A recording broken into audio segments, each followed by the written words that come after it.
Byron Buxton continuing to work toward that call up to the big leagues. Chances are you've never met anyone from Sapelo Island, reachable only by boat. It's off the mainland of McIntosh County.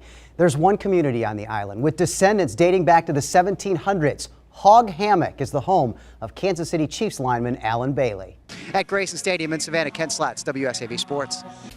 Straight ahead on City Span, we are on location at historic Grayson Stadium to bring you a little history, modern amenities, and of course we'll do our best to go bananas.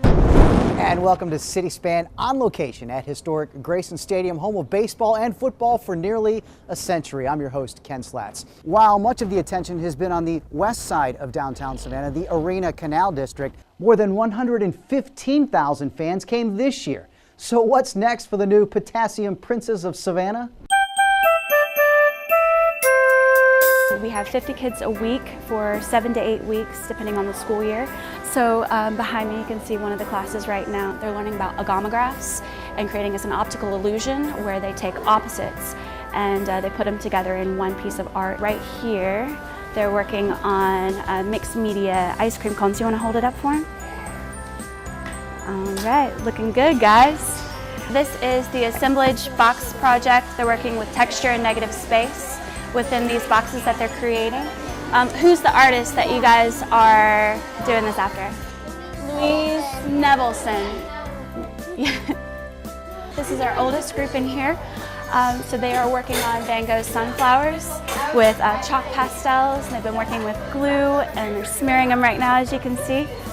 Getting ready for the gallery show on Friday for their parents. And this is Miss Mary's weaving class right here. This class is super valuable as a part of the makers movement that I mentioned earlier. So the kids are learning how to weave and create from just plain yarn, and they're making their own weaving boards as well out of cardboard. And this is our metalsmithing studio right here.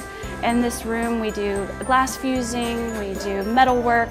The kids right now are working on polymer clay and creating jewelry with polymer clay pieces. I made a choker that I made out of polymer clay with beads, and I cut out the shape of the raindrop. We offer art history classes, performance-based classes, music. We've got guitar lessons next week, so there's a whole array of different classes for the kids that they may not get a chance to take in regular school. The goal in the end is for them to have fun creating and making art and taking that into their next classes, the next phases of their life. And we've got kids that come back every year and they do different things.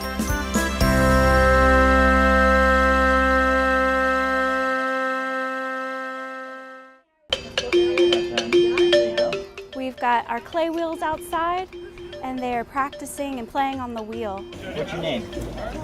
Tony? Tony, I'm Sean. Oh my gosh, this is going so bad. It is. That's how we center it, though.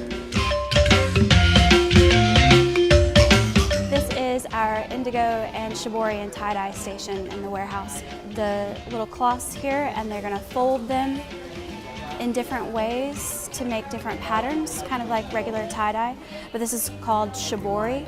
So we've got 2 different vats going on today, and you might want to wear gloves or else you have blue hands like mine. And then they slowly submerge the patterns within the indigo vat and drip, and then they turn out looking like this. They move from green to blue as they're oxidized. I love having events like this where they can come and experiment with all the different arts, and then I love seeing them come time and time again, because a lot of these kids are campers and then our students later on in the future.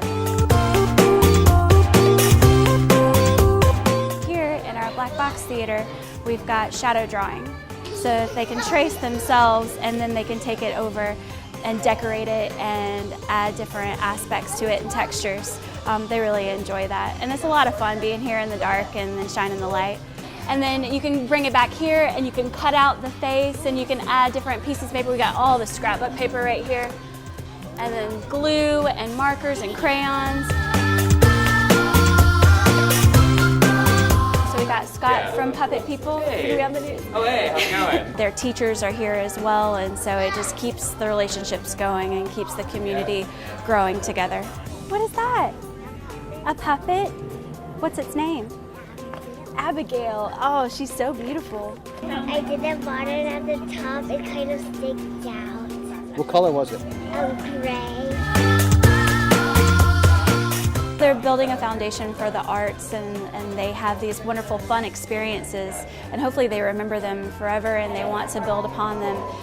And it's a very freeing experience for a child to be able to come and be creative and to play and have fun and make mistakes and just get messy.